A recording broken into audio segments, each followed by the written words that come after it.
ಒಂದು ಪ್ರದೇಶಕ್ಕೆ ಶ್ರೀಕೃಷ್ಣ ದೇವರಾಯರು ಕೂಡ ಬಂದಿದ್ರು. ಅವರು ಪ್ರತಿಷ್ಠಾಪನೆ ಮಾಡಿದಂತಹ ಕೇಶ್ ವಿಗ್ರಹನ ಇವತ್ತು ಕೂಡ ನೀವು ನೋಡಬಹುದು.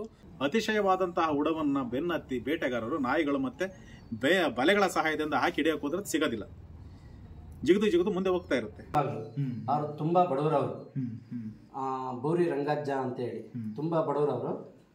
ಇಲ್ಲಿ ಸಂಕಲ್ಪ ಮಾಡ್ತಾರೆ ಅವರು, ನನ್ನ ಮಕ್ಕಳಿಗೆ ವಿದ್ಯಾಭ್ಯಾಸ ಕೊಡಿಸ್ಬೇಕು ಮತ್ತೆ ನೌಕರಿಯನ್ನು ಕೊಡಿಸ್ಬೇಕು ಅಂತ ಹೇಳಿ ಅವರು ಮತ್ತೆ ಸಂಕಲ್ಪ ಮಾಡಿ ಮತ್ತೆ ಉಣಿವೆನೂ ಮಾಡಿಸ್ತಾರೆ. ಅವರು ನಡ್ಕೊಂತಾರೆ, ಚೆನ್ನಾಗಿ ನಡ್ಕೊಂಡು ಅವರಿಗೆ ಮಕ್ಕಳು ವಿದ್ಯಾಭ್ಯಾಸ ಆಗುತ್ತೆ ಮತ್ತು ನೌಕರಿ ಸಿಗುತ್ತೆ. ಅವರು ಈ ದೇವಸ್ಥಾನಕ್ಕೆ ಒಂದು ಅಮ್ಮನ ಹತ್ರ, ಲಕ್ಷ್ಮೀ ದೇವಿ ಹತ್ರ ಹೋಗಿ ಒಂದು ಅಪ್ಪಣೆ ಇಡ್ತಾರೆ.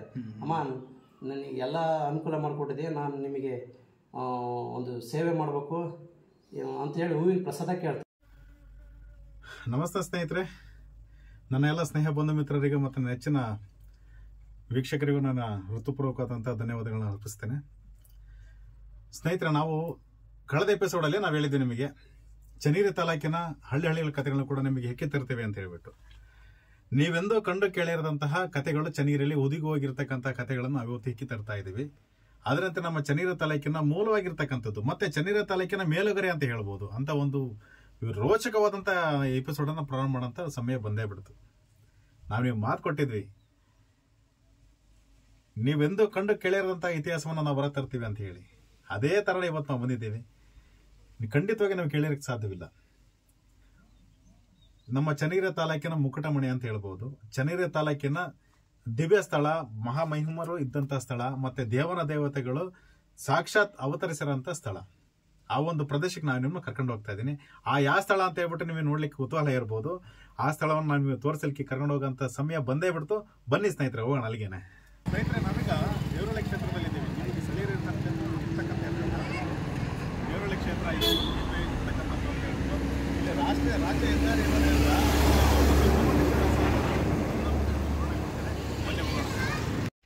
ಸ್ನೇಹಿತರೆ, ಈಗ ದೇವರಹಳ್ಳಿಯ ಇತಿಹಾಸವನ್ನು ತಿಳ್ಕೊಳ್ಳೋಕ್ಕಿಂತ ಮುಂಚೆ ಒಂದು ಮಹಾನ್ ಚೇತನ ನಾವೇ ನೆಲೆಸ್ಕೊಳ್ಳೇಬೇಕಾಗುತ್ತೆ. ಈ ಒಂದು ದೇವರಹಳ್ಳಿ ಇತಿಹಾಸವನ್ನು ಬರೆದು ನಮಗೆ ನೆರವು ಮಾಡಿಕೊಟ್ಟಂತಹ ಯುವಕರಿಗೆ ಪರಿಚಯಿಸಿದಂತಹ ಎಚ್ ನೀಲಪ್ಪ ಸರ್ ಅವರು ಶಿಕ್ಷಕರಾಗಿರ್ತಕ್ಕಂಥವ್ರು. ಸ್ವಲ್ಪ ವರ್ಷಗಳ ಹಿಂದೆ ಅವರು ನಮ್ಮನ್ನೆಲ್ಲ ಬಿಟ್ಟು ಅಗಲಿ ಹೋದರು. ಅವರು ಇವತ್ತು ಪ್ರತ್ಯಕ್ಷ ನಮ್ಮ ಜೊತೆಲಿಲ್ಲ, ಆದರೆ ಪರೋಕ್ಷವಾಗಿ ಅವರು ನಮ್ಮ ಜೊತೆಲಿದ್ದಾರೆ. ನಾವು ಹೇಳೋಂಥ ಪ್ರತಿಯೊಂದು ಪದಗಳಲ್ಲೂ ಈ ಇತಿಹಾಸದ ಪುಟಗಳಲ್ಲಿ ಇರ್ತಕ್ಕಂಥ ದಾರಿಯುದ್ದಕ್ಕೂ ಕೂಡ ಅವ್ರು ನಮ್ಮ ಜೊತೆಲಿದ್ದಾರೆ ಅಂತ ಭಾವಿಸ್ಕೊಂಡು ನಾವು ಎಪಿಸೋಡನ್ನು ಪ್ರಾರಂಭ ಮಾಡ್ತೀವಿ.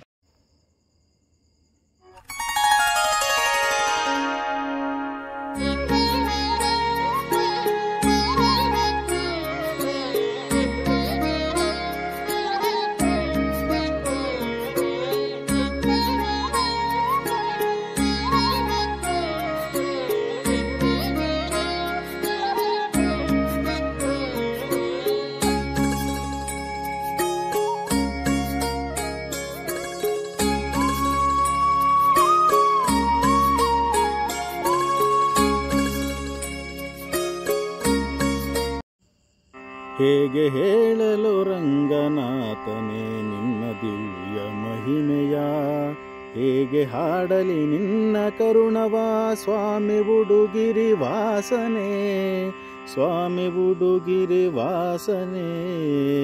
ಹೇಗೆ ಹೇಳಲು ರಂಗನಾಥನೇ ನಿನ್ನ ದಿವ್ಯ ಮಹಿಮೆಯ. ನಾವೀಗ ದೇವರಹಳ್ಳಿ ಕ್ಷೇತ್ರದಲ್ಲಿದ್ದೀವಿ. ಪರಮ ಪುಣ್ಯ ಕ್ಷೇತ್ರ ಅಷ್ಟೇ ಅಲ್ಲ, ಮಹಿಮರಿದ್ದಂಥ ಕ್ಷೇತ್ರ ಇದು. ಶ್ರೀ ಲಕ್ಷ್ಮೀರಂಗನಾಥ ಸ್ವಾಮಿ ಇಲ್ಲಿ ನೆಲೆಸಿರ್ತಂಥ ಪಾವನ ಕ್ಷೇತ್ರ ಇದು. ಈ ಒಂದು ಪುಣ್ಯ ಭೂಮಿಯಲ್ಲಿ ನಾನೇ ಒಂದು ನಿಂತಿದ್ದೇನೆ. ಈಗ ನೋಡ್ತಾ ಇರೋದು ಪಾದಗಟ್ಟೆ, ಸ್ವಾಮಿಯ ಪಾದಗಟ್ಟೆ. ಅಂದರೆ ನಾವು ಆಗಲೇ ತೋರಿಸಂಥದ್ದು ಈ ಒಂದು ಬೆಟ್ಟದ ಮುಂದೆ ಇರ್ತಕ್ಕಂಥ ಒಂದು ದ್ವಾರ ಬಾಗಿಲನ್ನು ಆಗಲೇ ತೋರಿಸ್ತೀವಿ. ದ್ವಾರ ಬಾಗಿಲನ್ನು ಸ್ವಲ್ಪ ಮೇಲೆ ಬಂದರೆ ಇಲ್ಲಿ ಮಧ್ಯಭಾಗದಲ್ಲಿ ನಿಮಗೆ ಪಾದಗಟ್ಟೆ ಕಾಣುತ್ತೆ. ಇಲ್ಲಿಗೆ ನಮಸ್ಕಾರ ಮಾಡಿಬಿಟ್ಟು ಇಲ್ಲಿಂದ ನಾವು ಮುಂದಿನ ರಂಗಸ್ವಾಮಿ ದೇವಸ್ಥಾನಕ್ಕೆ ಹೋಗೋಂಥ ಮಾರ್ಗವನ್ನು ಹಿಡಿಯೋಣ. ಅದಕ್ಕಿಂತ ಮುಂಚೆ ನಿಮಗೆ ಒಂದು ವಿಚಾರ ಹೇಳ್ಬೇಕಾಯ್ತು ನಿಮಗೆ. ಆಗ ನಾನು ಹೇಳಿದೆ ಏನಂತ ಹೇಳಿದ್ರೆ, ಈ ಒಂದು ಮೆಣಸಿನವಲ್ಲ, ಈ ಮೆಣಸಿನನ್ನು ಕಟ್ಟಿಸ್ಲಿಕ್ಕೆ ಇತ್ತೀಚಿನ ಕಾಲಘಟ್ಟದಲ್ಲಿ ಮುಜರಾಯಿ ಇಲಾಖೆಯವರು ಮತ್ತು ಈ ಊರಿನ ಗ್ರಾಮಸ್ಥರ ಸೇರಿಬಿಟ್ಟು ಬಂದಂಥ ಭಕ್ತರಿಗೆ ಅನುಕೂಲವಾಗಲಿ ಅಂತ ಹೇಳ್ಬಿಟ್ಟು ಈ ಒಂದು ಮೆಟ್ಟಿಲುಗಳ ವ್ಯವಸ್ಥೆಯನ್ನು ಕಲ್ಪಿಸಿರ್ತಾರೆ. ಎಷ್ಟು ಸುಂದರವಾಗಿದೆ ಎಲ್ಲ ಕತೆ ಕೇಳಲಿಕ್ಕೆ. ಇಲ್ಲಿ ಸುತ್ತಮುತ್ತಲಿನ ಎಲ್ಲ ವಿಭಾಗದ ಸುತ್ತಮುತ್ತಲ ಹಳ್ಳಿಗಳ ಎಲ್ಲ ಕಥೆಗಳು ಕೂಡ ಇಲ್ಲಿ ವಿಸ್ತಾರವಾಗಿದ್ದಾವೆ. ದೇವರಹಳ್ಳಿ ಕೇವಲ ಪುಣ್ಯಕ್ಷೇತ್ರ ಅಷ್ಟೇ ಅಲ್ಲ, ಇತಿಹಾಸ ಒಳಗೊಂಡಂತಹ ಮಹಾ ಐತಿಹ್ಯಗಳನ್ನ ಇಟ್ಕೊಂಡಿರುವಂಥ ಮಹಾಭೂಮಿ ಅಂತ ಹೇಳ್ಬೋದು. ದೇವನ ದೇವತೆಗಳ ಅನುಗ್ರಹ ಕೂಡ ಇಲ್ಲಿ ಸಿಕ್ಕಿತ್ತು ಅಂತ ಹೇಳ್ಬಿಟ್ಟು ಪುರಾಣ ಪುಣ್ಯ ಕಥೆಗಳು ಹೇಳ್ತವೆ. ಬನ್ನಿ ಹೋಗೋಣ, ತಡ ಮಾಡೋದು ಬೇಡ, ಸ್ವಾಮಿ ದರ್ಶನ ಮಾಡೋಣ. ಸ್ನೇಹಿತರೆ, ನಿಮ್ಗೆ ಇನ್ನೊಂದು ವಿಸ್ಮಯ ಅನಿಸ್ಬೋದು, ಭಾಳ ಆಶ್ಚರ್ಯ ಅನಿಸ್ಬೋದು. ನೀವೀಗೆ ನೋಡ್ತಿರಲ್ಲ, ಬಟ್ ಹತ್ಲಿಕ್ಕೆ ನಮ್ಗೆ ಭಾಳ ಕಷ್ಟ ಆಯ್ತು. ಅಲ್ಲಿಂದ ಇಲ್ಲಿಗೆ ಹತ್ಲಿಕ್ಕೆ ಸುಸ್ತಾಗೋಗ್ಬಿಡ್ತು. ನೀವೇನಾದರೂ ಇಲ್ಲ ಒಂದು ಸಾರಿ ಗಾಡಿ ಅಂದರೆ ಬೈಕ್ ಅಥವಾ ಕಾರಲ್ಲಿ ನೀವು ಬಂದಿದ್ದೆ ಆದರೆ ಈ ಪ್ರದೇಶದಿಂದ ಮೇಲೆ ಆ ಪ್ರದೇಶ ನೋಡ್ತೀರಿ, ಕಡಿದಾದ ಪ್ರದೇಶ, ಆ ಕಡಿದಾದಂಥ ಬೆಟ್ಟ ಇದು. ಅಲ್ಲಿಂದ ನೀವೇನಾದರೂ ಬೈಕನ್ನು ನೀವು ಕ್ಲಚ್ಚನ್ನು ಗಾಡಿ ಬಿಟ್ಟರೆ ಕಂಟ್ರೋಲ್ ಮಾಡೋದು ಕಷ್ಟ ಆಗುತ್ತೆ. ಅಷ್ಟು ಇಳಿಜಾರ ಪ್ರದೇಶದಲ್ಲಿ, ತಗ್ಗು ಪ್ರದೇಶ ಇರ್ತಕ್ಕಂಥದ್ದು. ಇಲ್ಲಿ ಟನ್ಗಟ್ಟಲೆ ಇರ್ತಕ್ಕಂಥ ರಥ, ಬೃಹದಾಕಾರವಾದಂಥ ರಥ ಮತ್ತು ಐತಿಹಾಸಿಕ ಪ್ರತೀಕವಾದಂತಹ ರಥ ಮೇಲಿಂದ ಕೆಳಗಡೆ ಇಳಿಸ್ತಾರೆ. ಅಷ್ಟೇ ಅಲ್ಲದೆ ಸ್ನೇಹಿತರೆ, ಈ ಒಂದು ಕಡಿದಾದಂಥ ಬೆಟ್ಟದ ಮೇಲಿಂದ ರಥ ಇಳಿಯುತ್ತೆ ಅಂತ ಹೇಳಿದ್ರೆ, ಶ್ರೀ ರಂಗನಾಥ ಸ್ವಾಮಿ ತಮ್ಮ ಪತ್ನಿಯರ ಸಮೇತವಾಗಿ ರಥವನ್ನೇರಿ ಇಲ್ಲಿಂದ ಮೇಲ್ಭಾಗದಿಂದ ಬೆಟ್ಟದ ತುದಿಯಿಂದ ಕೆಳಭಾಗದವರೆಗೂ ಕೂಡ ಇಲ್ಲಿಂದ ಸುಮಾರು ದೂರ ರಥನ ಕೆಳಗಡೆ ಹೋಗುತ್ತೆ. ಇದುವರೆಗೂ ಯಾವ ಒಂದು ಸಣ್ಣ ಅವಘಡ ಕೂಡ ಸಂಭವಿಸಿಲ್ಲ. ಅಷ್ಟೆಲ್ಲ ಸ್ನೇಹಿತರೆ, ನಿಮಗೆ ಆಶ್ಚರ್ಯ ಆಗ್ಬೋದು. ನಮ್ಮ ದಕ್ಷಿಣ ಭಾರತದಲ್ಲಿ ನಾನು ಕೇಳಿದ ಮಟ್ಟಿಗೆ, ಸ್ವಲ್ಪ ಓದಿದ ಮಟ್ಟಿಗೆ ಇದು 1ನೇದಲ್ಲಿ 2ನೇ ಸ್ಥಾನದಲ್ಲಿ ಇದೆ ಇದು. ಏಕೆಂದರೆ ಇಷ್ಟು ಎತ್ತರದಿಂದ ಕೆಳಗಡೆ ರಥ ಇಳಿಸೋದು ಭಾಳ ಕಷ್ಟದ ವಿಚಾರ, ಸುಲಭ ಏನಲ್ಲ, ಅಷ್ಟೇ ಕ್ಲಿಷ್ಟಕರ. ಒಂದು ಸ್ವಲ್ಪ ಏನಾದರೂ ರಥದಲ್ಲಿ ಏನಾದರೂ ಪ್ರಾಬ್ಲಮ್ ಆಯಿತು ಅಂತ ಹೇಳಿದ್ರೆ, ಏನಾದರೂ ತೊಂದರೆ ಆಗಿತ್ತು ತಾಂತ್ರಿಕವಾಗಿ ಅಂತ ಹೇಳಿದ್ರೆ ತುಂಬ ದುರ್ಘಟನೆ ನಡೀತವೆ. ಇದುವರೆಗೂ ಕೂಡ ಈ ಸ್ವಾಮಿಯ ಪವಾಡನೋ ಅಥವಾ ಈ ಸ್ವಾಮಿಯ ಮಹಿಮೆಯೇನೋ ಗೊತ್ತಿಲ್ಲ. ಆ ರಥ ನೀವು ಬಂದು ನೋಡಿದ್ದೇ ಆದರೆ, ಆ ಜಾತ್ರೆಯಲ್ಲಿ ನೀವು ಪಾಲ್ಗೊಂಡದ್ದೇ ಆದರೆ, ಆ ಒಂದು ಸುಸಂದರ್ಭವನ್ನು ನಿಮ್ಮ ಜೀವನದಲ್ಲಿ ಮರೆಯದೇ ಇರೋ ಹಾಗೆ ನಿಮ್ಮ ಕಣ್ಮನದಲ್ಲಿ ತುಂಬ್ಕೋಬಹುದು.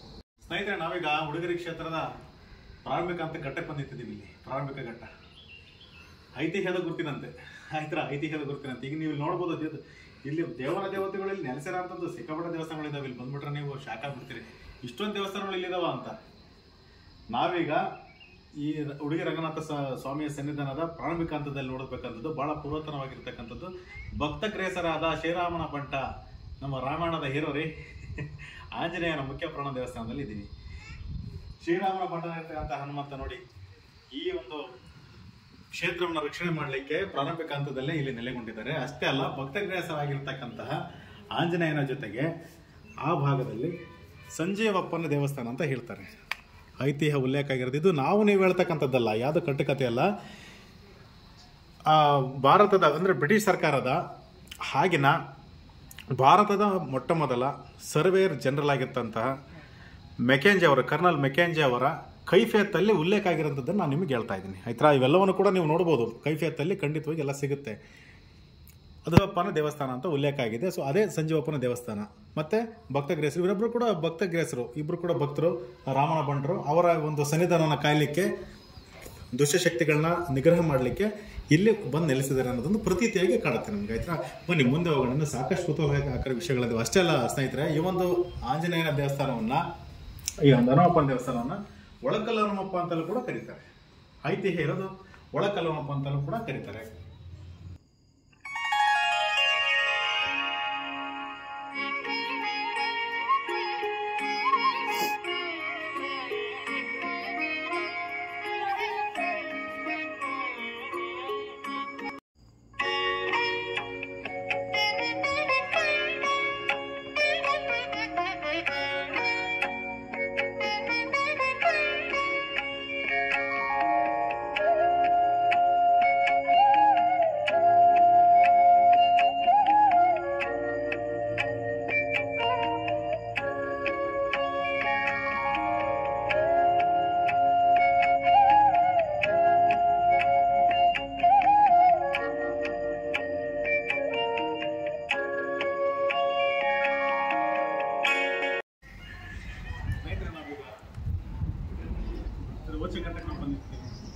ಶ್ರೀ ಲಕ್ಷ್ಮೀ ರಂಗನಾಥ ಸ್ವಾಮಿಯ ಸನ್ನಿಧಾನದ ಮುಂಭಾಗದಲ್ಲಿ ಇರ್ತೀವಿ. ನಾವು ಛತ್ರಸಾಲೆ ಅಂತ ಕರಿತೀವಿ.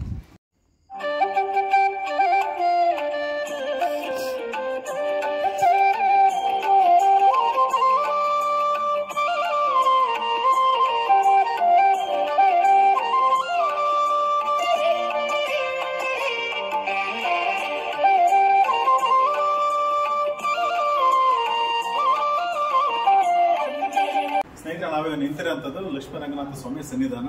ಸತ್ಯ, ನ್ಯಾಯ, ನಿಷ್ಠೆ, ಧರ್ಮಕ್ಕೆ ಹೆಸರಾಗಿರ್ತಕ್ಕಂಥ ಪವಿತ್ರವಾದ ಸ್ಥಳ ಹುಡುಗರಿ ಕ್ಷೇತ್ರಕ್ಕೆ ನಾವು ಬಂದಿದ್ದೀವಿ.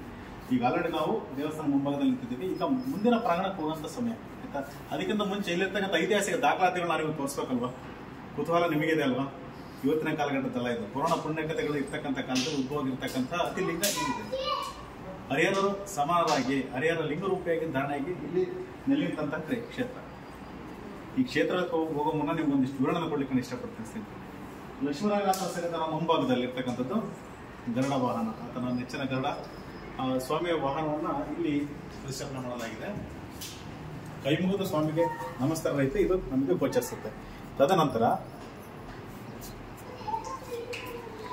ಕಂಬಗಳಲ್ಲಿ ನೋಡ್ತಾರೆ, ಕಂಬದಲ್ಲಿ ಸುಮಾರು ವಾಸ್ತುಶಿಲ್ಪಗಳು ನಾವು ನೋಡಬಹುದು. ಉಪಕೆತೆಗಳೆಲ್ಲ ಕೆತ್ತರದ ಸ್ಪಷ್ಟವಾಗಿ ಕಾಣುತ್ತೆ. ಮುಂದಿನ ಪ್ರಾಂಗಣ ಕಟ್ಟಿರುವಂಥದ್ದು 16ರಿಂದ 17ನೇ ಶತಮಾನದಲ್ಲಿ ಸಂತೆಬೆನ್ನೂರ ನಾಯಕರಾಗಿರ್ತಕ್ಕಂಥ ಸರ್ಜೆ ಕೆಂಗ ಹನುಮಪ್ಪ ನಾಯಕ ಮತ್ತೆ ಸರ್ಜೆ ಹನುಮಪ್ಪ ನಾಯಕ, ಹುಚ್ಚ ಹನುಮಪ್ಪ ನಾಯಕ ಮತ್ತೆ ಕೆಂಗ ಹನುಮಪ್ಪ ನಾಯಕ ಅಂತಂದ್ರು ಈ ಒಂದು ಪ್ರಾಂಗಣ ಕಟ್ತಾರೆ. ಅದಕ್ಕೆ ಸಾಕ್ಷಿ ಬೇಕಲ್ವ.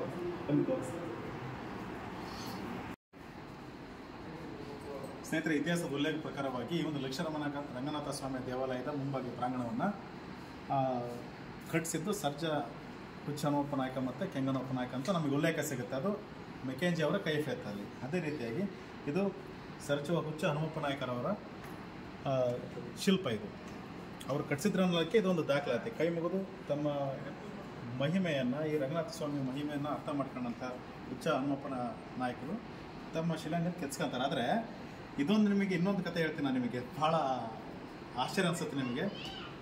ಇದನ್ನು ಯಾಕೆ ಇಲ್ಲಿ ಕಟ್ಟಿದ್ರು ಅನ್ನಲಿಕ್ಕೆ ಒಂದು ಇತಿಹಾಸ ಇದೆ. ಅದು ಮುಂದಿನ ಎಪಿಸೋಡಲ್ಲಿರುತ್ತೆ. ತುಂಬ ಉತ್ಸುಕತೆ, ನೀವು ಕಾಯ್ತಾ ಇರಿ. ನಾವು ತುಂಬ ಉತ್ಸುಕರಾಗಿದ್ದೀವಿ ಅದನ್ನು ತಿಳಿಸ್ಲಿಕ್ಕೆ. ಮುಂದಿನ ಶಿಲ್ಪಿಗೆ ಹೋಗೋಣ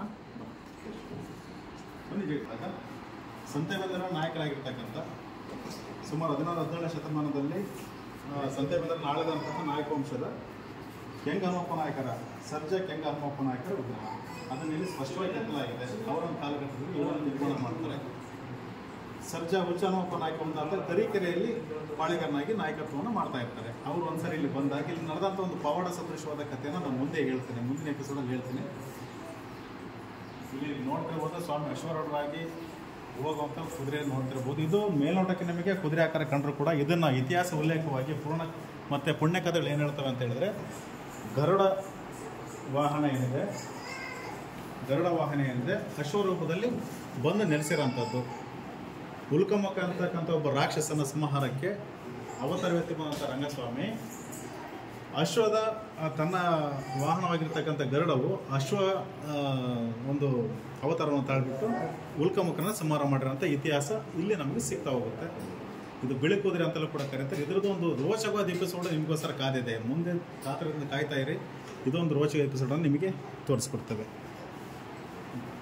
ಭಕ್ತಕ್ಕೆ ಹೆಸರಾಗದ ಶ್ರೀರಾಮ ಭಟ್ಟನಾಗಿರ್ತಕ್ಕಂಥ ಆಂಜನೇಯನ ವಿಗ್ರಹ ನಾವು ನೋಡ್ಬೋದು. ಎಲ್ಲೆಲ್ಲೋ ರಾಮ ಇದ್ದರೆ ಹನುಮಂತ ಇದ್ದಿರ್ತಾನೆ.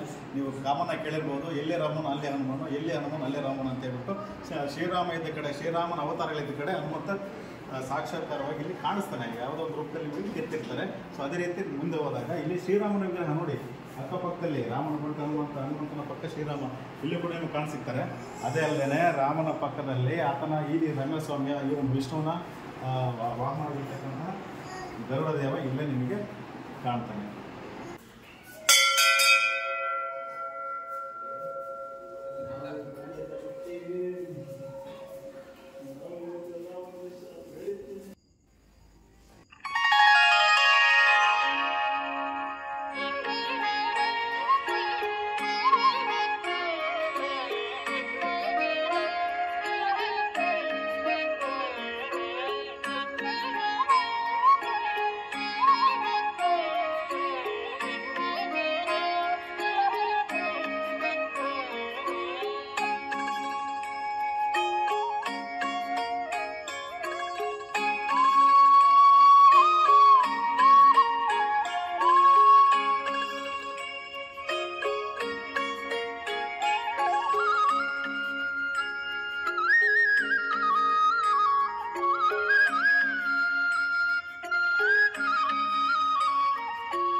ಸ್ವಾಮಿಯ ಸನ್ನಿಧಾನದಲ್ಲಿದ್ದೀವಿ. ಈಗ ಮುಖ್ಯ ಗರ್ಭಭಾಗದ ಪ್ರಾಂಗಣದಲ್ಲಿ ನಾವು ನಿಂತಿದ್ದೀವಿ. ಈ ಭಾಗವನ್ನು ನಾವು ನವರಂಗ ಮಂಟಪ ಅಂತ ಕರೀತಾರೆ, ರಂಗಸ್ಥಳ ಅಂತ ಕರೀತಾರೆ. ನವರಂಗ ಮಂಟಪದಲ್ಲಿ ನಾವಿದ್ದೀವಿ. ಈಗ ನೀವು ಸ್ವಾಮಿಯ ತೂಗುವಿಲೆಯನ್ನು ನೋಡ್ಬೋದು. ಸ್ವಾಮಿ ವಿರಾಜಮಾನವಾಗಿ ಪತ್ನಿಯರ ಸಮೇತವಾಗಿ ಈಗ ಕೂರ್ತಿರೋದನ್ನು ನಾವಿನ್ನು ನೋಡ್ಬೋದು. ಹಾಗೆಯೇ ಅರ್ಚಕರಿದ್ದಾರೆ, ಪ್ರಧಾನ ಅರ್ಚಕರು. ಈಗ ಈ ಸ್ವಾಮಿಯ ವಿಶೇಷತೆ ಮತ್ತು ಇಲ್ಲಿ ನಡೆಯುವಂಥ ಕೈಂಕರ್ಯಗಳು ಅದ್ರ ಬಗ್ಗೆ ಮಾಹಿತಿಯನ್ನು ತಿಳ್ಕೊಳ್ಳೋಣ. ಸ್ವಾಮಿ ವಿಶೇಷ ಪೂಜೆಗಳು. ಓಂ ಕಲ್ಯಾಣ ಬುಧವರ್ತಾಯ ಕನಕಾರ್ಥ ಪ್ರದಾಯಿನಿ ಶ್ರೀಮದ್ ಹುಡುಗಿರಿ ವಾಸಾಯ ಶ್ರೀ ಲಕ್ಷ್ಮೀ ರಂಗನಾಥಾಯ ಮಂಗಳಂ. ಇಲ್ಲಿ ಮೂಲಾದೇವರು ಕೆಳಗೆ ಕಣ್ಣು ನಮ್ಮ ಕಾಣುತ್ತಲ್ಲ, ಅವರು ಉದ್ಭವ ಮೂರ್ತಿ. ಅದು ಒಂದು ಊಡ ಇದೆ. ಊಡ ಬೇಟಗಾರ ಊಡವನ್ನು ಓಡಿಸ್ಕೊಂಡು ಹೋಗ್ತಾನೆ. ಆ ಊಡ ಒಂದೊಂದು ಭಾಗದಲ್ಲಿ ಒಂದೊಂದು ಥರ ಅವತಾರ ಕಾಣುತ್ತದೆ. ಮತ್ತು ಒಂದು ಸಣ್ಣ ಗುಡಿಯನ್ನು ಕಟ್ಟಿಬಿಟ್ಟು ಪೂಜೆ ಪುನಸ್ಕಾರ ಮಾಡ್ತಾರೆ. ಅವರು ಪಂಚಾಮೃತ ಅಭಿಷೇಕ ಮಾಡಿ ಪೂಜೆ ಮಾಡ್ತಾರೆ. ಪೂಜೆ ಮಾಡಿದಾಗ ಮತ್ತೆ ಪಂಚಾಂಗ ನೋಡ್ತಾರೆ, ಯಾವ ಮಾಸದಲ್ಲಿ ಉದ್ಭವ ಆಗಿದ್ದಾನೆ ಅಂತೇಳಿ. ಚೈತ್ರ ಮಾಸ ಚಿತ್ತ ನಕ್ಷತ್ರ, ಅದು ಏಪ್ರಿಲ್ ತಿಂಗಳಲ್ಲಿ ಬರುತ್ತೆ. ಈ ತಿಂಗಳಲ್ಲಿ 23, 24ಕ್ಕೆ ರಥೋತ್ಸವ. ಇಲ್ಲಿ ಸ್ವಾಮಿ ಈ ತಿಂಗಳು 23, 24ಕ್ಕೆ ರಥೋತ್ಸವ. ಇಲ್ಲಿನ ಒಂದು ಆ ಸ್ವಾಮಿಯ ಪವಾಡಗಳಂದರೆ ಇಲ್ಲಿ ಶುಕ್ರವಾರ, ಶನಿವಾರ, ಹುಣ್ಣಿಮೆ ಭಾಳ ವಿಶೇಷ. ಇಲ್ಲಿ ವಿಶೇಷ ಇಲ್ಲಿ ಹುಣ್ಣಿಮೆಯಲ್ಲೇ ಒಂದು 6-7 ಜನ ಭಕ್ತಾದಿಗಳು ಬರ್ತಾರೆ. ಅವರಿಗೆಲ್ಲ ಇಲ್ಲಿ ಊಟದ ವ್ಯವಸ್ಥೆ ಇರುತ್ತೆ. ಅದು ಭಕ್ತರೇ ಮಾಡಿಸಿರ್ತಾರೆ. ಅದೊಂದು 2 ಲಕ್ಷದಿಂದ 3 ಲಕ್ಷ ರೂಪಾಯಿ ಖರ್ಚು ಬರುತ್ತೆ. ಅವ್ರಿಗೆ ಏನೋ ಒಂದು ಲಕ್ಷ್ಮೀ ರಂಗನಾಥ ಅವರ ಒಂದು ಇಲ್ಲಿ ಹರಕೆ ಮಾಡ್ಕೊಂಡು ಹೋಗಿರ್ತಾರೆ. ಒಂದು ಉದಾಹರಣೆ ಹೇಳ್ತೀನಿ. ಇದು ಬೆಳ್ಳೆ ಆ ಕಡೆ ಮಹಾಲಕ್ಷ್ಮಿ ದೇವಸ್ಥಾನ. ಅಮ್ಮನವರು ಅವರು ಭಾಳ ವಿಶೇಷತೆ. ಇಲ್ಲಿ ಅಮ್ಮ ಲಕ್ಷ್ಮೀದೇವಿ ಅಂದರೆ ಅವರು ಭಾಳ ವಿಶೇಷವಾಗಿ ಒಂದು ಸ್ಥಾನಮಾನ ಕೊಡ್ತಾರೆ ಲಕ್ಷ್ಮೀದೇವಿಗೆ. ಅಮ್ಮರು ಒಂದು ಕಷ್ಟ ಆಗಲಿ, ಒಂದು ಮಳೆ ಬೆಳೆ ಆಗಲಿ, ಒಂದು ಬೋರ್ ಹೊಡ್ಸೋದಾಗಲಿ, ಒಂದು ಜಮೀನು ತಗೊಳೋದಾಗಲಿ, ಎಲ್ಲ ವಿಚಾರಕ್ಕೂ ಅಲ್ಲಿ ಪ್ರಸಾದವನ್ನು ಕೇಳ್ತಾರೆ ಲಕ್ಷ್ಮೀದೇವಿ. ಅದು ಕೊಟ್ಟರು ಅಂದ್ರೆ ಲೇಟೇ ಮಾಡಲ್ಲ. ಜಮೀನು ತಗೊಳೋದು ಅಥವಾ ಬೋರ್ ಕೊಡ್ಸೋದು, ಒಂದು ಮದುವೆ ಮಾಡೋದು, ಒಂದು ವಿದ್ಯಾಭ್ಯಾಸ ಕಳಿಸೋದು, ಒಂದು ನೌಕರಿದಾಗಲಿ, ಒಂದು ಹಾಸ್ಪಿಟ್ಲದಾಗಲಿ. ಇಲ್ಲಿ ಹಾಸ್ಪಿಟ್ಲ್ ಆಗಲ್ದಂಥವ ಇಲ್ಲಿ ಲಕ್ಷ್ಮೀ ರಂಗನಾಥ ಈ ಸ್ವಾಮಿ ಸನ್ನಿಧಾನದಾಗ ತಗೊಂಬಂದ್ಬಿಟ್ಟು ಬಿಡ್ತಾರೆ. ಮಕ್ಕಳನ್ನಾಗಲಿ, ಹೆಣ್ಮಕ್ಳಾಗಲಿ, ಗಂಡು ಮಕ್ಕಳಾಗಲಿ. ಬರೇ ಲಕ್ಷ್ಮೀ ರಂಗನಾಥನ ಒಂದು ತೀರ್ಥ ಪ್ರಸಾದದಿಂದ ಗುಣಮುಖ ಆಗಿ ವಾಸಿಯಾಗಿ ಹೋಗಿರ್ತಕ್ಕಂಥ ಉದಾಹರಣೆಗಳದಾವೆ. ಇಲ್ಲಿ ಭಾಳ ವೈಭವ ನಡೀತಿದೆ. ಇಲ್ಲಿ ಇದು ಚೈತ್ರ ಮಾಸ ಚಿತ್ತ ನಕ್ಷತ್ರದಾಗೆ ಬ್ರಹ್ಮ ರಥೋತ್ಸವ ಮಾಡ್ತೀವಿ. 23ನೇ ತಾರೀಕು, 24ಕ್ಕೆ ರಥೋತ್ಸವ. ಪ್ರೆಸೆಂಟ್ 7 ಗಂಟೆಗೆ ಕೆಳಗೆ ಹೋಗುತ್ತೆ. ಏನು ಅದಕ್ಕೆ ಬ್ರೇಕ್ ಇಲ್ಲ, ಏನಿಲ್ಲ. ಲಕ್ಷ್ಮೀ ರಂಗನಾಥನ್ ಬ್ರೇಕು ಕೆಳ ಹೋಗುತ್ತೆ ಮತ್ತು ಮೇಲ್ ಬರುತ್ತೆ. ಸ್ವಾಮಿ ಶಕ್ತಿಯಿಂದ, ಅಮ್ಮನ ಶಕ್ತಿಯಿಂದ ಕೆಳ ಹೋಗಿ ಮತ್ತು ಮೇಲ್ ಬರುತ್ತೆ. ಮತ್ತೆ 22ರ ನೈಟು ನಾವಿಲ್ಲಿ ಕಲ್ಯಾಣೋತ್ಸವ ಅಂತ ಹೇಳಿ ಮಾಡ್ತೀವಿ. ಲಕ್ಷ್ಮೀ ರಂಗನಾಥನ ಮತ್ತೆ ಕೂರಿಸ್ಬಿಟ್ಟು ಕಲ್ಯಾಣೋತ್ಸವ ಮಾಡ್ತೀವಿ. ಅದು ಸುಮಾರು 4 ಗಂಟೆ 3 ಗಂಟೆ ಟೈಮ್ನಲ್ಲಿ ಮಾಡ್ತೀವಿ. ಕಲ್ಯಾಣೋತ್ಸವ ಮಾಡಿದ ಮೇಲೆ ಬೆಳಗ್ಗೆ ಆನೆ ಉತ್ಸವ ಅಂತೇಳಿ ಮಾಡ್ತೀವಿ. ಈ ಸ್ವಾಮಿ ಶ್ರೀದೇವಿ ಭೂದೇವಿ ರಂಗನಾಥ ಆನೆ ಉತ್ಸವದ ಮೇಲೆ ಕೆಳ ಹೋಗಿ ಅಲ್ಲಿ ಸ್ವಾಮಿಯ ಪಾದಗಟ್ಟೆ ಇದಾವೆ. ಲಕ್ಷ್ಮೀ ರಂಗನಾಥನ ಪಾದಗಟ್ಟೆ ಇದಾವೆ. ಅಲ್ಲಿ ಹೋಗ್ಬಿಟ್ಟು ಹೋಗಿ ಮಂಗಳಾರತಿ ಮಾಡಿಸ್ಕೊಂಡು ಮತ್ತೆ ಸೀದಾ ಬರುತ್ತೆ ಮ್ಯಾಕೆ. ಬಂದ್ಬಿಟ್ಟು ಅಲ್ಲಿಂದ ಚಿತ್ತ ನಕ್ಷತ್ರ ಯಾವ ಬರುತ್ತೆ ನೋಡ್ಕೊಂಡು ಅವಾಗ ಈ ಸ್ವಾಮಿಯನ್ನು ರಥೋತ್ಸವಕ್ಕೆ ಮೇಲೆ ಕೂರಿಸ್ತೀವಿ. ಅಲ್ಲಿಗೆ ಬ್ರಹ್ಮ ರಥೋತ್ಸವ ಮುಗಿತಿದೆ. 3 ಉಳ್ಕೆ ಉಳಿಸಿ ನಿಲ್ಲಿಸ್ತೀವಿ. ಬೆಳಗ್ಗೆ ಕೆಳಗೆ ಹೋಗುತ್ತೆ. ಕೆಳಗೆ ಹೋಗಿ ಮತ್ತೆ ಮೇಲೆ ಬರುತ್ತೆ. ಅದನ್ನು ನೋಡೋಕ್ಕೆ ಲಕ್ಷಾಂತರ ಜನ ಈ ಸ್ವಾಮಿ ರಥೋತ್ಸವ ನೋಡ್ಬೇಕಲ್ಲ, ಗುಡ್ಡದಿಂದ ಕೆಳಗೆ ಇಳಿಸಲ್ಲ, ಯಾರು ಇಳಿಸ್ತಾರೆ ಅಂತೇಳಿ ನೋಡೋಕೆ ಬರ್ತಾರೆ. ಈ ಲಕ್ಷ್ಮೀ ರಂಗನಾಥನ ಭಕ್ತರಿಗೆ ಲಕ್ಷಾಂತರ ಭಕ್ತಾದಿಗಳದಾರೆ ಈ ಸ್ವಾಮಿಗೆ. ಅವರು ತುಂಬಾ ಬಡವರವರು. ಬೋರಿ ರಂಗಜ್ಜ ಅಂತೇಳಿ ತುಂಬಾ ಬಡವರವರು. ಇಲ್ಲಿ ಸಂಕಲ್ಪ ಮಾಡ್ತಾರೆ ಅವರು, ನನ್ನ ಮಕ್ಕಳಿಗೆ ವಿದ್ಯಾಭ್ಯಾಸ ಕೊಡಿಸ್ಬೇಕು ಮತ್ತು ನೌಕರಿಯನ್ನು ಕೊಡಿಸ್ಬೇಕು ಅಂತೇಳಿ ಅವರು ಮತ್ತೆ ಸಂಕಲ್ಪ ಮಾಡಿ ಮತ್ತು ಉಣಿವೆನೂ ಮಾಡಿಸ್ತಾರೆ. ಅವರು ನಡ್ಕೊಂತಾರೆ ಚೆನ್ನಾಗಿ ನಡ್ಕೊಂಡು ಅವರಿಗೆ ಮಕ್ಕಳು ವಿದ್ಯಾಭ್ಯಾಸ ಆಗುತ್ತೆ ಮತ್ತು ನೌಕರಿ ಸಿಗುತ್ತೆ. ಅವರು ಈ ದೇವಸ್ಥಾನಕ್ಕೆ ಒಂದು ಅಮ್ಮನ ಹತ್ರ, ಲಕ್ಷ್ಮೀದೇವಿ ಹತ್ರ ಹೋಗಿ ಒಂದು ಅಪ್ಪಣೆ ಇಡ್ತಾರೆ. ಅಮ್ಮ, ನನಗೆ ಎಲ್ಲ ಅನುಕೂಲ ಮಾಡಿಕೊಟ್ಟಿದೆ, ನಾನು ನಿಮಗೆ ಒಂದು ಸೇವೆ ಮಾಡಬೇಕು, ಅಂತೇಳಿ ಹೂವಿನ ಪ್ರಸಾದ ಕೇಳ್ತಾರೆ. ಬೆಳ್ಳಿ ಬಾಗಿಲು ಮಾಡ್ಸೋಣ ನಮ್ಮ ಅಂತೇಳಿ ಕೇಳ್ತಾರೆ. ಅದಕ್ಕೆ ಅಮ್ಮ ಲಕ್ಷ್ಮೀದೇವಿ ಪ್ರಸಾದ ಕೊಟ್ಬಿಡ್ತಾರೆ. ಕೊಟ್ಟಾಗ ಇವತ್ತು 4 ಬೆಳ್ಳಿ ಬಾಗಿಲು, ರಂಗಸ್ವಾಮಿದು ಮತ್ತು ಲಕ್ಷ್ಮೀದೇವಿ 2, ರಂಗಸ್ವಾಮಿ 2, 4 ಬಾಗಿಲನ್ನು ಅವರು ಮಾಡಿದ್ರು. ಇದೇ ಥರ ಎಲ್ಲ ಡೆವಲಪ್ಮೆಂಟ್ಸ್ ಆಗಿರೋದು, ಭಕ್ತರಿಂದಲೇ ಎಲ್ಲ ಡೆವಲಪ್ಮೆಂಟ್ಸ್ ಆಗಿರೋದು. ಇದೇ ಥರ ಒಂದೊಂದು ಥರ ಏನು ಅವರ ಆರ್ಕೆಗಳನ್ನು ಮಾಡಿಕೊಟ್ಟು ಏನು ಅಮ್ಮನ ಹತ್ರ ಸ್ವಾಮಿ ಹತ್ರ ಬೇಡಿಕೆ ಇಟ್ಟಿರ್ತಾರೆ ಆರ್ಕೆಗಳೆಲ್ಲ ಮಾಡಿಕೊಡ್ತಾರೆ ಲಕ್ಷ್ಮೀ ರಂಗನ. ಹಂಗಾಗಿ ಅವರು ಇದೇನು ಡೆವಲಪ್ಮೆಂಟ್ಸ್ ಆಗಿದೆ ಎಲ್ಲ ಭಕ್ತರಿಂದಲೇ. ಇದು ವೈಕುಂಠ ಬಾಗಿಲಿದು. ನಾವು ಶುಕ್ರವಾರ, ಶನಿವಾರ ಮತ್ತು ಹುಣ್ಣಿಮೆ ಮತ್ತು ವೈಕುಂಠ ಏಕಾದಶಿಯಾಗಿ ಇದನ್ನು ಓಪನ್ ಮಾಡ್ತೀವಿ ನಾವು. ಮಾಡಿಬಿಟ್ಟು ಇಲ್ಲಿ ಏನು ಲಕ್ಷ್ಮೀ ರಂಗನಾಥನ ಭಕ್ತಾದಿಗಳು ಬರ್ತಾರಲ್ಲ, ಬಂದಂಥ ಭಕ್ತಾದಿಗಳು ದರ್ಶನ ಮಾಡ್ಕೊಂಡು ಇಲ್ಲ ಈ ಕಡೆ ಸಣ್ಣ ಚಿಕ್ಕ ಬಾಗಿಲಾಗಾಸಿ ಹೋದರೆ ಒಂದು ವೈಕುಂಠಕ್ಕೆ ಹೋದಂಗೆ ಅಂತ ಹೇಳಿ ನಮ್ಮ ಹಿಂದಿನ ಪೂರ್ವಜರು ಹೇಳ್ಕೊಂತ ಬರ್ತಿದ್ದಾರೆ. ರಥೋತ್ಸವ ಟೈಮ್ನಲ್ಲಿ ಇಲ್ಲ ಲಕ್ಷ್ಮೀದೇವಿಯನ್ನು ಚಿಕ್ಕ ಬಾಗಿಲಾಗಾಸಿ ತಾಂದು ಹೋಗ್ತೀವಿ, ವೈಕುಂಠ ಬಾಗಿಲಾಗಾಸಿ. ಅದು ಭಾಳ ವಿಶೇಷವಾದ ಇದು ಬಾಗಿಲಿದು. ನಾವು ವೈಕುಂಠ ಏಕಾದಶಿಗೂ ಓಪನ್ ಮಾಡ್ತೀವಿ. ಅವತ್ತು ಸುಮಾರು 10-15 ಜನ ಭಕ್ತಾದಿಗಳು ಬರ್ತಾರೆ. ಈ ವೈಕುಂಠ ಬಾಗಿಲಾಗಾಸಿ ಹೋಗೋದಿದೆ. ಇಲ್ಲಿ ಭಾಳ ಪುಣ್ಯವಂತರು ಅಂತೇಳಿ ಹಿಂದಿನ ಪೂರ್ವಜರು ಹೇಳ್ತಿರ್ತಾರೆ. ಇಲ್ಲಿ ಇದು ಬ್ರಹ್ಮದೇವರು. ಬ್ರಹ್ಮದೇವರು. ಇಲ್ಲಿ ತ್ರಿಮೂರ್ತಿಗಳು ಇರೋದು. ರಂಗಲಿಂಗ ಅಂತ ಕರಿತೀವಿ ನಾವು. ಮುಂದೆ ವಿಷ್ಣು, ಹಿಂದೆ ಹರಿಯರಿತ್ತಕ್ಕೆ ಬ್ರಹ್ಮದೇವರು ಇರಲೇಬೇಕು.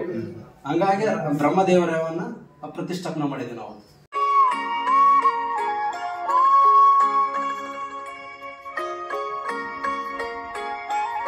ಐತಿಹಾಸಿಕ ಪ್ರಸಿದ್ಧವಾದಂತಹ ಮತ್ತೆ ದೇವತೆಗಳು ಅರಸಿ ಪುಷ್ಪವೃಷ್ಟಿಯನ್ನ ಕರೆದಂತಹ ಪವಿತ್ರವಾದ ಕ್ಷೇತ್ರ ನಾವು ನಿಂತಿರೋಂಥ ಈ ಒಂದು ಪುಣ್ಯಕ್ಷೇತ್ರ. ಈ ಪುಣ್ಯಕ್ಷೇತ್ರ ನಾವು ನಿಂತಿದ್ದೀವಿ ಅಂದ್ರೆ ನಾವು ಪೂರ್ವಜನದ ಪುಣ್ಯ ನಮಗೆ ಇವತ್ತು ಲಭಿಸಿದೆ ಅಂತ ಹೇಳ್ಬೋದು.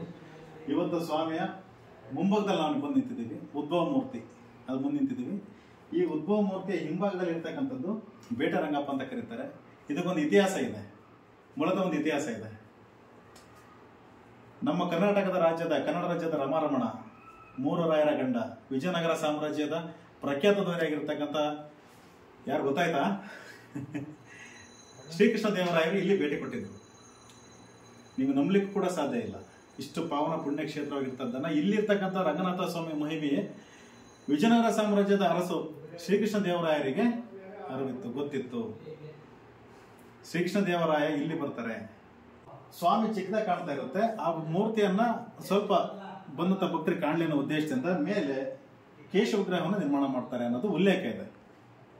ಕೇಶ ವಿಗ್ರಹವನ್ನ ಮೇಲೆ ನಿರ್ಮಾಣ ಮಾಡ್ತಾರೆ, ಕೆತ್ತಿಸಿ ಕೊಟ್ಟೋಗ್ತಾರೆ ಅಂತ ಹಿಂದಿರ್ತಕ್ಕಂಥ ಪ್ರಾಂಗಣ ನಾವು ಕಟ್ಟಿದ್ದು ಅಂತ ಒಂದಿಷ್ಟು ಉಲ್ಲೇಖದಲ್ಲಿ ನಮಗೆ ಕಾಣಸಿಗುತ್ತೆ. ಸ್ನೇಹಿತರೆ, ನಾವೀಗ ಹುಡುಗಿರ ಲಕ್ಷ್ಮೀರಂಗನಾಥ ಸ್ವಾಮಿಯ ಲಕ್ಷ್ಮೀ ಅಮ್ಮನ ದೇವಸ್ಥಾನ ಮುಂದೆ ನಿಂತಿದ್ದೀವಿ.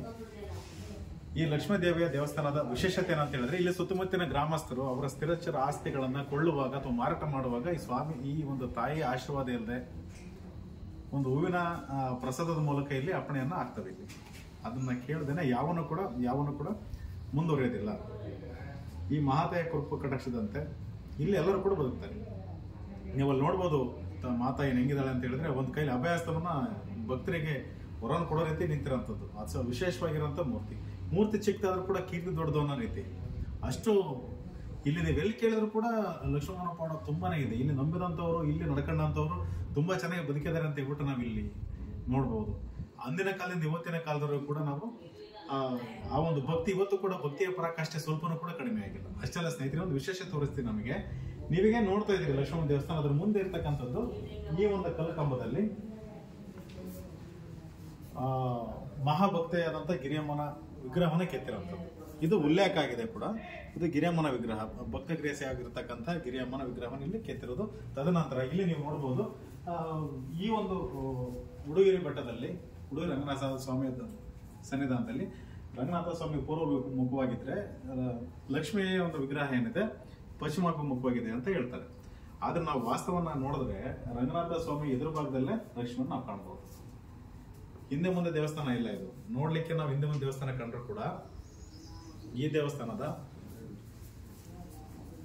ಇದು ರಂಗನಾಥ ಸ್ವಾಮಿ ದೇವಸ್ಥಾನವಾದ್ರೆ ರಂಗನಾಥ ಸ್ವಾಮಿ ಕೂತಿರಂತ ಒಂದು ಪ್ರದೇಶ, ಒಂದು ಸ್ಥಳ ಇದಾಗಿದ್ರೆ ಲಕ್ಷ್ಮಣ ದೇವಸ್ಥಾನ ಅಲ್ಲಿದೆ. ಅಂದ್ರೆ ಇದ್ರೆ ಬದ್ರೆ ಹೇಗಂದ್ರೆ ಆಪೋಸಿಟ್ ಆಗಿದ್ದಾರೆ ಇಬ್ಬರು ಕೂಡ. ನೋಡಿ ಎಷ್ಟು ಕೌತುಕದ ವಿಚಾರ ಅಲ್ವಾ. ಇಷ್ಟು ವಿಚಾರಗಳು ನಮ್ಮಲ್ಲಿ ಸಿಗ್ತವೆ ಇಲ್ಲೆಲ್ಲ.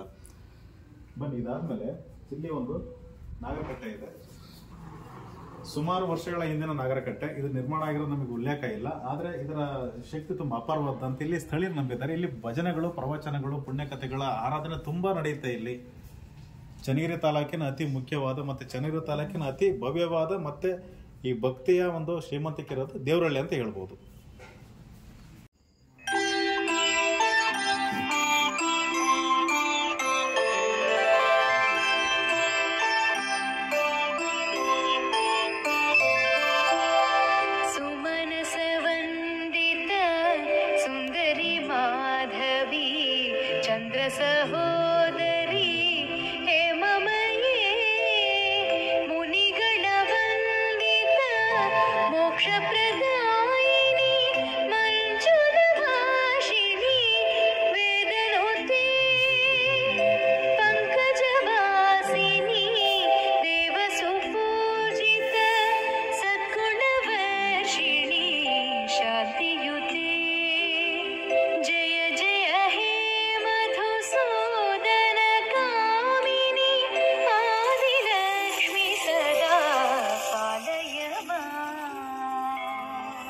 ಲಕ್ಷ್ಮೀರಂಗನಾಥ ಸಂವಿಧಾನವನ್ನ ಹಿಂದೆ ಅನೇಕ ಕಾಲಘಟ್ಟಗಳಲ್ಲಿ ಇತಿಹಾಸದಲ್ಲಿ ಅನೇಕ ರೂಪಾಂತರಗಳಾಗಿದ್ದಾವೆ. ಅಂದ್ರೆ ಅನೇಕ ಹೆಸರುಗಳು ಇತ್ತು ಹಿಂದೆ ಇತಿಹಾಸದಲ್ಲಿ ಅನೇಕ ಹೆಸರುಗಳನ್ನು ಕರಿತಾ ಇದ್ರು. ಈ ಲಕ್ಷ್ಮೀರಂಗನಾಥ ದೇವಸ್ಥಾನವನ್ನ ಈ ಒಂದು ದೇವರಹಳ್ಳಿಯನ್ನ ಹಿಂದೆ ಉಡುಗರಿ ಕ್ಷೇತ್ರ ಅಂತ, ಉಡುಮರಡಿ ಉಡುಗಿರಿ ಕ್ಷೇತ್ರ ಅಂತ ಕರಿತಾ ಇದ್ರು. ಇವತ್ತು ಉಡುಗಿರಿ ಅಂತ ಮಾಡಿದ್ದಾರೆ. ಉಡುಮಡಿ ಅಂತ ಕರಿತಾ ಇದ್ರು, ದೇವರಗುಡ್ಡ ಅಂತ ಕರಿತಾ ಇದ್ರು, ಗೋಧಿಕಾದ್ರಿ ಅಂತ ಕರಿತಾ ಇದ್ರು, ಮತ್ತೆ ರಂಗನ ಬೆಟ್ಟ ಅಂತ ಕರಿತಾ ಇದ್ರು. ಅದನ್ನ ಯಾಕೆ ಕರಿತಾ ಇದ್ರು ಅಂತ ಹೇಳ್ಬಿಟ್ಟು ಒಂದ್ ಸ್ವಲ್ಪ ಉಲ್ಲೇಖ ಅದ್ರ ವಿವರಣೆ ಬೇಕಲ್ವಾ. ನೋಡಿ, ಉಡುಮರಡಿ ಅಂತ ಯಾಕೆ ಕರೀತಾರೆ ಅಥವಾ ಉಡುಗಿರಿ ಅಂತ ಯಾಕೆ ಕರೀತಾರೆ ಅಂತ ಹೇಳಿದ್ರೆ, ಸಾಕ್ಷಾತ್ ದೇವರುಗಳಾಗಿರ್ತಕ್ಕಂತಹ ಹರಿಹರರು ಲೋಕ ಸಂಚಾರ ಮಾಡ್ಲಿಕ್ಕೆ ಯಾರ ಕಣ್ಣಿಗೂ ಬೀಳಬಾರ್ದು ಅಂತ ಹೇಳ್ಬಿಟ್ಟು ರೂಪಾಂತರ ಮಾಡ್ಕೊಂಡು ಉಡುನ ರೂಪದಲ್ಲಿ, ಅಂದ್ರೆ ಇವತ್ತು ಕಾಡಲ್ಲಿ ಅಂತ ಹೇಳ್ತೀವಲ್ಲ, ಆ ಉಡುನ ರೂಪದಲ್ಲಿ ಅವತಾರ ಎತ್ತಿ ಬರ್ತಾರೆ. ಬಂದು ಈ ಒಂದು ಪ್ರದೇಶಕ್ಕೆ ಬಂದು ಈ ಒಂದು ಸ್ಥಳದಲ್ಲಿ ಬಂದು ನೆಲೆ ನಿಲ್ತಾರೆ. ಹಾಗಾಗಿ ಇದನ್ನ ಉಡುಮರಡಿ ಅಂತ ಹೇಳ್ಬಿಟ್ಟು ಕರೀತಾರೆ. ತದನಂತರ ದೇವರ ಬೆಟ್ಟ ಅಂತ ಯಾಕೆ ಕರೀತಾರೆ ಅಂತ ಹೇಳಿದ್ರೆ, ನೀವು ಇಲ್ಲಿ ನೋಡ್ಬೋದು ಸಾಕಷ್ಟು ದೇವನ ದೇವತೆಗಳು ಇಲ್ಲಿ ನೆಲೆ ನಿಂತಿದ್ದಾರೆ. ದೇವನ ದೇವತೆಗಳ ಆಗರವಿಲ್ಲಿ ತುಂಬ ಹೋಗ್ಬಿಟ್ಟಿದೆ. ಹಾಗಾಗಿ ಇದನ್ನ ದೇವರಗುಡ್ಡ ಅಂತ ಕರೀತಾರೆ.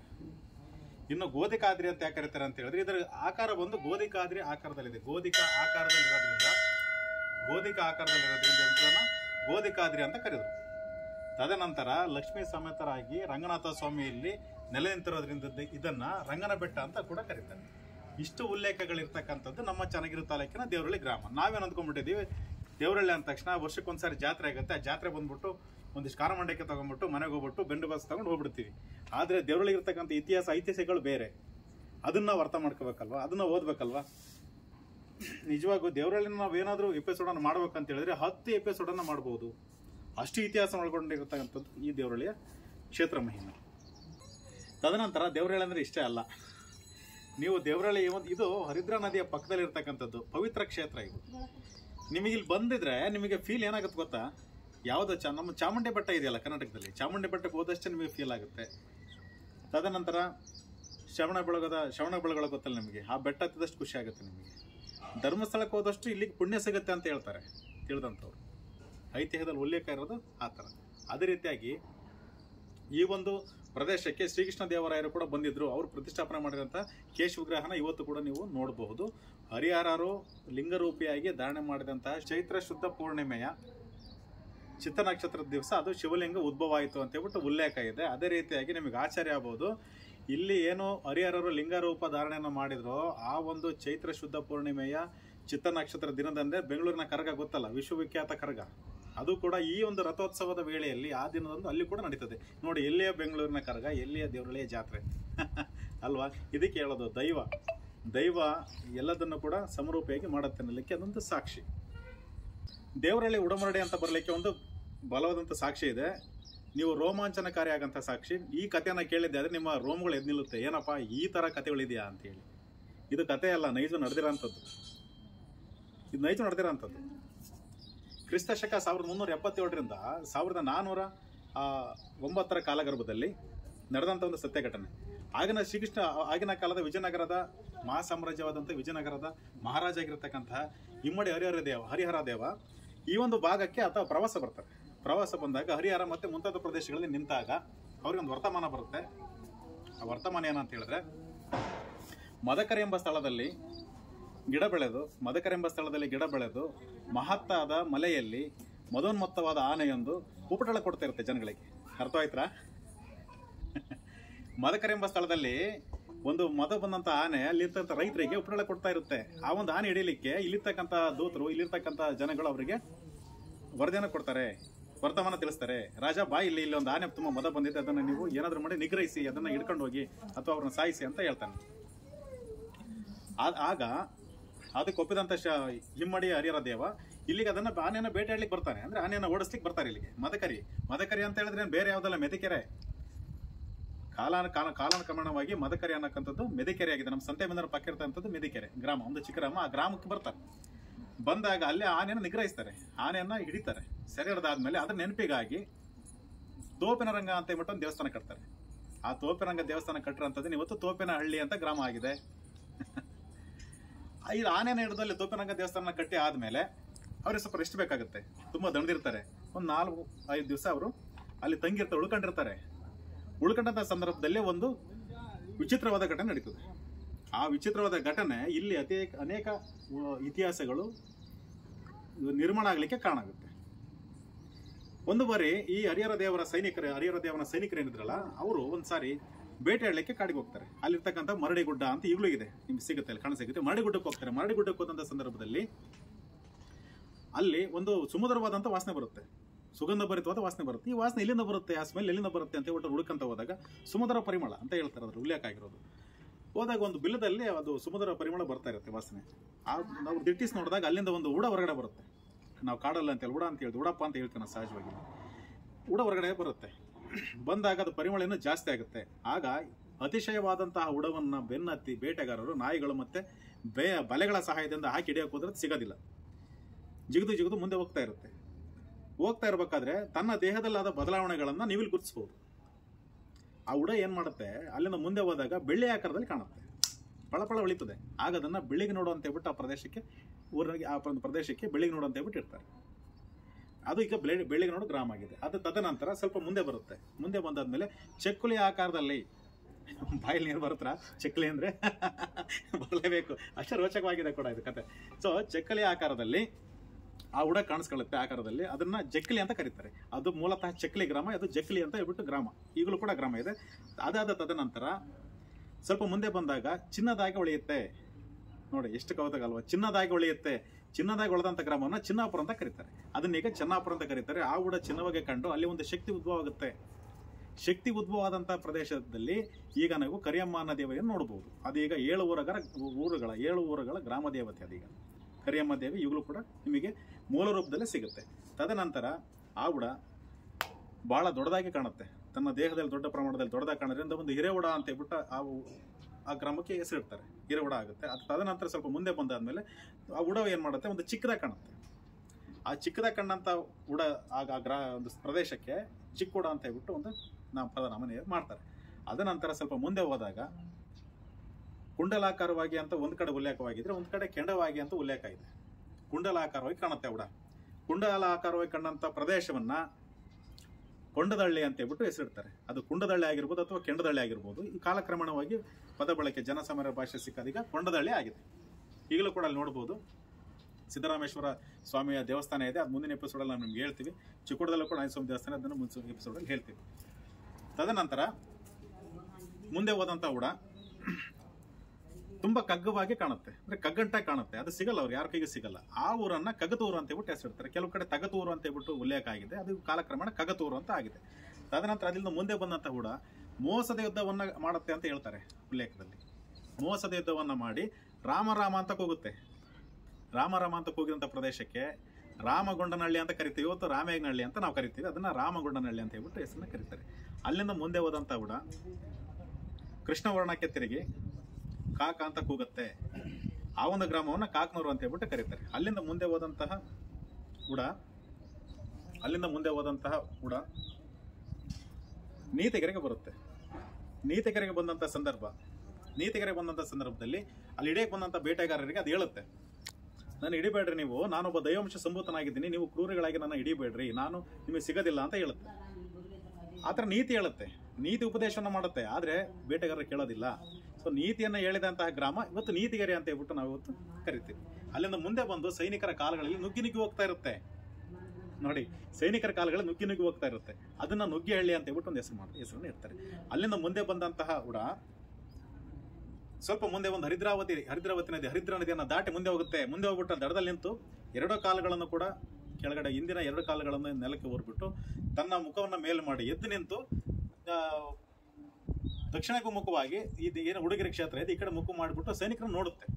ನೋಡಿದ ಸಂದರ್ಭದಲ್ಲಿ ಅದು ನಿಂತು ನೋಡಿದ ಪ್ರದೇಶವನ್ನ ನಿಂತಾಪುರ ಅಂತ ಕರೀತಾರೆ. ಈಗ ಅದು ನಿಂಬಾಪುರ ಆಗಿದೆ. ಈಗಲೂ ಕೂಡ ಗ್ರಾಮವನ್ನು ನೋಡಬಹುದು. ತದನಂತರ ನಿಂತು ಅದು ನೋಡೋ ಸಂದರ್ಭದಲ್ಲಿ ಒಬ್ಬ ಬೇಟೆಗಾರ ಏನ್ ಮಾಡ್ತಾನೆ, ಒಬ್ಬ ಸೈನಿಕ ಈಟೆಯನ್ನು ಹಾಕ್ತಾನೆ ಅದ್ರ ಮೇಲೆ. ಆಗ ಅಲ್ಲಿಂದ ಕುಪ್ಪಳಿಸಿದಂತ ಕೂಡ ಅದಕ್ಕೆ ಏನು ತಾಗಲ್ಲ. ಅಲ್ಲಿಂದ ಕುಪ್ಪಳಿಸಿದ ಕೂಡ ಒಂದು ನೆಗೆತಕ್ಕೆ ಹರಿದ್ರಾ ನದಿಯನ್ನು ದಾಟಿ ಈ ಒಂದು ದುರ್ಗಮವಾಗಿದ್ದಂತಹ ಕಾಡು ಪ್ರಾಣಿಗಳು ವಾಸವಾಗಿರ್ತಕ್ಕಂಥ ಅಭೇದ್ಯವಾದಂಥ ಈ ಒಂದು ಪ್ರದೇಶಕ್ಕೆ, ಈ ಒಂದು ಬೆಟ್ಟಕ್ಕೆ ಬಂದು ಇಲ್ಲಿ ಉತ್ತದಲ್ಲಿ ಸೇರ್ಕೊಳ್ಳುತ್ತೆ. ಸೇರಿದಂಥ ಸಂದರ್ಭದಲ್ಲಿ ಇದನ್ನ ಏನಾದ್ರೂ ನಾವು ಬಿಡಲೇಬಾರ್ದಪ್ಪ, ಇಷ್ಟೊಂದು ಆಟ ಆಡಿಸಿದೆ, ಈ ಉಡವನ್ನು ಅತಿಶಯವಾಗಿರ್ತಕ್ಕಂಥ ಉಡವನ್ನ, ಇಷ್ಟು ಬಲಿಷ್ಠವಾಗಿರೋ ಉಡವನ್ನ, ವಿಚಿತ್ರವಾಗಿರ್ತಕ್ಕಂಥ ಉಡವನ್ನ ನಾವು ಬಿಡಬಾರ್ದು, ಅದನ್ನ ನಾವು ಹೆಂಗಾದ್ರೂ ಮಾಡಿ ಅದನ್ನ ನಾವು ಹಿಡಿಬೇಕು, ಸೆರೆಹಿಡಿಬೇಕಿಲ್ಲ, ಸಾಯಿಸ್ಬೇಕು ಅಂತ ಹೇಳ್ಬಿಟ್ಟು ಆ ಉತ್ತವನ್ನು ಅಗಿತಾರೆ. ಸುಮಾರು 7 ದಿನಗಳ ಕಾಲ ಹರಿಹರ ದೇವನ ಆಜ್ಞೆಯ ಮೇರೆಗೆ ಸುಮಾರು 7 ದಿನಗಳ ಕಾಲ 7 ಜನ ಸೈನಿಕರು ಹಗಲು ರಾತ್ರಿ ಅಗಿತಾರೆ. ಕೊನೆಗೆ ಒಂದು ದಿವಸ ಪಿಕಾಸಿ ಮತ್ತೆ ಹಾರೆಗಳ ಮೂಲಕ ಅಗಿತಿರ್ಬೇಕಾದ್ರೆ ಒಂದು ಟಣ್ ಅಂತ ಶಬ್ದ ಆಗುತ್ತೆ ಒಬ್ಬ ಸೈನಿಕನಿಗೆ, ಅವನು ಹಾಕಿದಂತ ಹೀಟಿಗೆ. ಆ ಶಬ್ದ ಆದ ತಕ್ಷಣ ಅವರಿಗೆ ದಿಗ್ಭ್ರಾಂತರಾಗ್ತಾರೆ. ಆ ಕ್ಷಣಕ್ಕೇನೆ ಅವರಿಗೆ ದೈವದ ಒಂದು ಪವಾಡ ಆಯ್ತನೋ ಗೊತ್ತಿಲ್ಲ, 7 ಜನ ಕೂಡ ಮೋರ್ಚೋಗ್ತಾರೆ. ಈ ಸುದ್ದಿಯನ್ನು ತಿಳಿದಂತ ಹರಿಹರ ದೇವ ಖುದ್ದು ಇಲ್ಲಿಗೆ ಬರ್ತಾರೆ. ಬಂದ್ಬಿಟ್ಟು ಅದೇನು ಅಂತ ಹೇಳ್ಬಿಟ್ಟು ಸೂಕ್ಷ್ಮ ತೆಗೆದು ನೋಡಿದಾಗ ಅಲ್ಲಿ ಲಿಂಗರೂಪವಾಗಿರ್ತಕ್ಕಂಥ ಒಂದು ದೈವ ಕಾಣಿಸುತ್ತೆ. ಆದರೆ ಅದ್ರ ವಿಚಿತ್ರ ಏನು ಅಂತ ಹೇಳಿದ್ರೆ, ಆ ಲಿಂಗರೂಪದ ದೈವದ ಲಿಂಗದ ಮೇಲೆ ಶಂಕು, ಚಕ್ರ, ತ್ರಿಶೂಲ ಮತ್ತೆ ಡಮರುಗದ ಆಕಾರದಲ್ಲಿ ಇರೋದು ಕಾಣುತ್ತೆ. ಆಗ ಆಕಾಶವಾಣಿ ದೈವಪ್ರಯಾಣ ಆಗುತ್ತೆ ಅಂತ ಬಿಟ್ಟು ಕೆಲವು ಉಲ್ಲೇಖ ಹೇಳುತ್ತೆ. ನಾನು ಹರಿಯ ಮತ್ತೆ ಹರರ ಸಮ್ಮಿಲನದಿಂದ ನಾನು ಇಲ್ಲಿ ಇರೋದು, ಹರಿಯ ಮತ್ತೆ ಹರರ ಸಂಗಮವಾಗಿ ನಾನು ಇಲ್ಲಿ ನೆಲೆಸಿದ್ದೀನಿ ಅಂತ ಹೇಳ್ಬಿಟ್ಟು ಆ ಒಂದು ದಿನ ಬಂದ್ಬಿಟ್ಟು ಚೈತ್ರ ಶುದ್ಧ ಪೌರ್ಣಿಮೆಯ ಚಿತ್ತ ನಕ್ಷತ್ರ ದಿನ ಅವತ್ತು ಗೋಚರಿಸುತ್ತೆ. ಅವತ್ತಿನ ದಿವಸ ಅವತ್ತು ಏನೋ ಲಿಂಗೋದ್ಭವ ಆಯಿತು, ದೇವನ ದೇವತೆಗಳು ಇಲ್ಲಿ ಪುಷ್ಪವೃಷ್ಟಿಯನ್ನ ಗರೆದ್ರು ಅನ್ನೋದು ಇಲ್ಲಿ ಉಲ್ಲೇಖ ಆಗಿದೆ. ಈ ವಿಷಯನ ತಿಳಿದಂತ ವಿಜಯನಗರದ ಆಗಿನ ಕಾಲದ ಅರಸನಾಗಿದ್ದಂತಹ ಇಮ್ಮಡಿ ಹರಿಹರ ದೇವ ಓಡೋಡಿ ಬರ್ತಾನೆ ಇಲ್ಲಿ ಇರ್ತಕ್ಕಂಥ ಚಮತ್ಕಾರವನ್ನು ನೋಡ್ಬಿಟ್ಟು ಆತ ಬೆಕ್ಕಸ ಬೆರಗಾಗ್ಬಿಡ್ತಾನೆ. ಇಲ್ಲೊಂದು ದೇವಸ್ಥಾನ ಕಟ್ತಾನೆ. ಕ್ರಿಸ್ತಶಕ 1398 ಅಂತ ಉಲ್ಲೇಖ ಆಗಿದೆ. ಆಗ ಒಂದು ಗರ್ಭಗುಡಿಯನ್ನು ನಿರ್ಮಾಣ ಮಾಡಿದ್ದು ವಿಜಯನಗರದ ಅರಸನಾಗಿದ್ದಂತಹ ಇಮ್ಮಡಿ ಹರಿಹರ ದೇವ. ಇಷ್ಟೆಲ್ಲ ಸ್ನೇಹಿತರೆ, ಈ ಒಂದು ದೇವರಳ್ಳಿ ಪ್ರಾಂತ್ಯವನ್ನ, ಈ ಒಂದು ಗಿರಿಯ ಆಶೀರ್ವಾದದಲ್ಲಿ ಅನೇಕ ರಾಜರು ಆಳ್ವಿಕೆ ಮಾಡಿದ್ದಾರೆ. 14ನೇ ಶತಮಾನದಲ್ಲಿ ವಿಜಯನಗರದ ಅರಸರು ಆಳ್ವಿಕೆಗೆ ಒಂದು ಪ್ರದೇಶ ಒಳಪಟ್ಟಿದ್ರೆ, 16ನೇ ಶತಮಾನ, 16 ಮತ್ತು 17ನೇ ಶತಮಾನದಲ್ಲಿ ಇಲ್ಲಿ ಸಂತೆಮರ ಪಾಳೆಗಾರರು ಆಳ್ವಿಕೆ ಮಾಡಿದ್ದಾರೆ. ಅದಾದ್ಮೇಲೆ 18ನೇ ಶತಮಾನದಲ್ಲಿ ಕೆಳದಿಯ ಸಂಸ್ಥಾನಗಳು ಕೂಡ ಇಲ್ಲಿ ಆಳ್ವಿಕೆ ಮಾಡಿದ್ವು ಅಂತ ಹೇಳ್ಬಿಟ್ಟು ಉಲ್ಲೇಖ ಸಿಗುತ್ತೆ ನಮಗೆ. ನೀವಿಲ್ಲಿ ನೋಡ್ಬೋದು ಸ್ನೇಹಿತರೆ, ಇದು ಎಷ್ಟು ವಿಶೇಷವಾಗಿದೆ ಅಂತ ಹೇಳಿದ್ರೆ, ಈ ಬೆಟ್ಟ ನಾನು ನಿಂತಿರೋ ಪ್ರದೇಶದಿಂದ ನೋಡಿ ಇಲ್ಲಿ ಎಷ್ಟು ಪ್ರದೇಶಗಳನ್ನ ಕೂಡಿಸುತ್ತೆ ಅನ್ನೋದಕ್ಕೊಂದು ಉದಾಹರಣೆ ಕೊಡ್ತೀನಿ ನಿಮಗೆ. ಉಲ್ಲೇಖದ ಪ್ರಕಾರವಾಗಿ ನಾವು ಪೂರ್ವ ಭಾಗದಲ್ಲಿ ನೋಡಿದ್ರೆ ನಿಮಗೆ ಅಲ್ಲಿ ದುಮ್ಮಿಗುಡ್ಡ ಕಾಣುತ್ತೆ. ದುಮ್ಮಿ ಅಂತ ಹೇಳಿದ್ರೆ ನಮ್ಮ ಹೊಳಲ್ಕೆರೆ ತಾಲೂಕು ಚಿತ್ರದುರ್ಗ ಜಿಲ್ಲೆಯಲ್ಲಿ ಬರುತ್ತೆ. ಆ ದುಮ್ಮಿಗುಡ್ಡದಲ್ಲಿ ಇರ್ತಕ್ಕಂಥ ಕೆಂಚಮ್ಮ ಮತ್ತೆ ಮಲ್ಲೇಶ್ವರ ದೇವಸ್ಥಾನ ಕಾಣುತ್ತೆ ನಿಮಗೆ. ನೇರವಾಗಿ ನೋಡಿದ್ರೆ ಅದು ಕಾಣುತ್ತೆ. ಪಶ್ಚಿಮಕ್ಕೆ ನೋಡಿದ್ರೆ ಸಿದ್ಧಪರ್ವತ ಅಂದ್ರೆ ಯಾವ್ದು ಗೊತ್ತಾಯ್ತಾ? ಸೂಳೆಕೆರೆ ರೀ, ಸಿದ್ಧಪರ್ವತ, ಸಿದ್ದೇಶ್ವರ ದೇವಸ್ಥಾನದ ಗುಡಿ ಕಾಣುತ್ತೆ. ಉತ್ತರಕ್ಕೆ ನೀವು ನೋಡಿದ್ದೆ ಆದ್ರೆ ಸಂತೆಬೆದರನ ಶ್ರೀರಾಮ ದೇಗುಲ ಕಾಣುತ್ತೆ. ಇಲ್ಲಿಂದ ನೀವು ದಕ್ಷಿಣ ಭಾಗಕ್ಕೆ ನೋಡಿದ್ದೆ ಆದ್ರೆ ಚನ್ನಗಿರಿಯ ಕೋಟೆಯ ಮೇಲಿರ್ತಕ್ಕಂತಹ ಬೇಟ ರಂಗನಾಥ ಸ್ವಾಮಿ ದೇವಸ್ಥಾನ, ಈಗ ನಾವು ಕೋಟೆ ರಂಗನಾಥ ಸ್ವಾಮಿ ದೇವಸ್ಥಾನ ಅಂತ ಕರಿತೀವಲ್ಲ, ಕೋಟೆ ರಂಗಸ್ವಾಮಿ ದೇವಸ್ಥಾನ ಇವತ್ತು ಚನ್ನಗಿರಿ ಕಾಣುತ್ತೆ. ಇನ್ನು 4 ದಿಕ್ಕಲ್ಲಿರತಕ್ಕಂಥ ದೈವಗಳನ್ನ ಮಧ್ಯ ಭಾಗದಲ್ಲಿ ಇದು ಇದೆ. ಸುತ್ತಲೂ ಕೂಡ 4 ಭಾಗದಲ್ಲೂ ಕೂಡ ದೈವವನ್ನು ಇದು ನೋಡುತ್ತೆ ಅನ್ನೋದೊಂದು ಪ್ರತೀತಿ ಇದೆ ಇಲ್ಲಿ. ಈ ರಂಗನಾಥ ಸ್ವಾಮಿ ದೇವಸ್ಥಾನ ಕೇವಲ ಧಾರ್ಮಿಕತೆ ಅಷ್ಟೇ ಅಲ್ಲ, ಪ್ರತಿಯೊಂದು ಅಂದ್ರೆ ಈಗಿನ ಕಾಲದ ಒಂದು ಕೌತುಕದ ವಿಚಾರಣೆ ಸರಿ,